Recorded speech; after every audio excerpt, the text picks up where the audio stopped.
आज हम heart attack के बारे में समझने वाले हैं। पहले हम heart attack word by word तोड़ के इनको समझते हैं। हार्ट का मतलब हृदय, दिल। अटैक का मतलब होता है medical emergency. Heart attack normal भाषा में अगर समझें हम तो हार्ट जैसे आप नॉर्मली तो ऐसा होता है कि हार्ट जो है वो वेंट्रिकल से ब्लड सप्लाई करता है सभी ऑर्गन्स में, मोस्ट ऑफ द ऑर्गन्स, और वो साथ ही साथ कोरोनरी आर्टरी के थ्रू हार्ट मसल्स को भी सप्लाई करता है, जिससे उसको न्यूट्रिएंट्स, ऑक्सीजन प्रोवाइड करता है वो। तब अब कोरोनरी आर्टरी में अगर कोई भी ब्लॉकेज होता है, जब वो कंप्लीट ब्लॉकेज होता है ना, तब होता है heart attack. Otherwise heart failure हो जाता है वो। दो होती हैं, हम अगली वीडियो में कार्डियक अरेस्ट पढ़ेंगे और उससे अगली वीडियो में हार्ट फेल्यूर पढ़ेंगे। वैसे हार्ट अटैक का टाइप ही मान सकते हैं हार्ट फेल्यूर, ठीक है।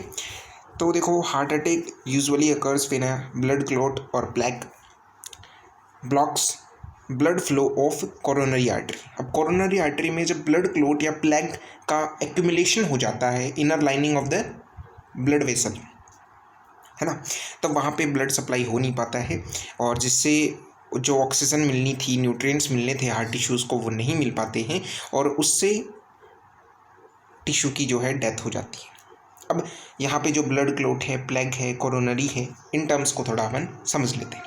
ब्लड क्लॉट जो होता है वो semi solid mass of blood that formed by combination of platelets, proteins and cells. अब जनरली जैसे अपन देखते हैं, जब अपन को इंजरी हो जाती है, चोट वगैरह आ जाती है, तब हम देखते हैं कि वहाँ पे स्कम सा बन जाता है, मतलब वहाँ पे थोड़ा हार्ड बन जाता है, और वहाँ पे जाली जाली से बन जाते हैं। वो क्यों बनता है? वो ब्लड क्लॉट करवा देते हैं, वहाँ पे खून का जमाव हो जाता है। वो कहाँ से करवाते हैं? प्लेटलेट्स, प्रोटीन और सेल्स का कॉम्बिनेशन से बनता है वो। ये नॉर्मली होता है इंजरी जब होती है, लेकिन अब नॉर्मली भी ये ब्लड में जब बन जाते हैं ना, तब वहाँ पे, और ये कोरोनरी आर्टरी में आ जाते हैं, तब ये हार्ट अटैक कॉज कर देते हैं। वैसे ही प्लेग का काम भी यही होता है, लेकिन प्लेग थोड़ा डिफरेंट होता है इससे। Plaque substance composed of cholesterol, fats, cellular waste product और calcium. It cause narrowing of arteries. जो कोरोनरी आर्टरी है, जो ब्लड सप्लाई कर रही है हार्ट टिश्यू को, वो थिन हो जाती है वो, और जिससे ब्लड फ्लो जो होता है वो रिड्यूस हो जाता है, और इससे एथेरोस्क्लेरोसिस भी हो जाता है। अब कोरोनरी देखते हैं। कोरोनरी, मैंने कहा था कोरोनरी आर्टरी वो आर्टरी है जो ब्लड सप्लाई कर रही है किसको? हार्ट टिश्यू को, ठीक है। द प्रोटेक्टिव, अब इसका कोरोनरी का मतलब क्या है, द टर्म का मतलब क्या है? The protective ring of blood vessels surrounding the heart.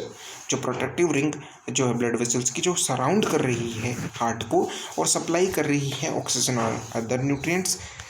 तो बताना कैसा एक्सपीरियंस रहा, समझ में आया कि नहीं आया?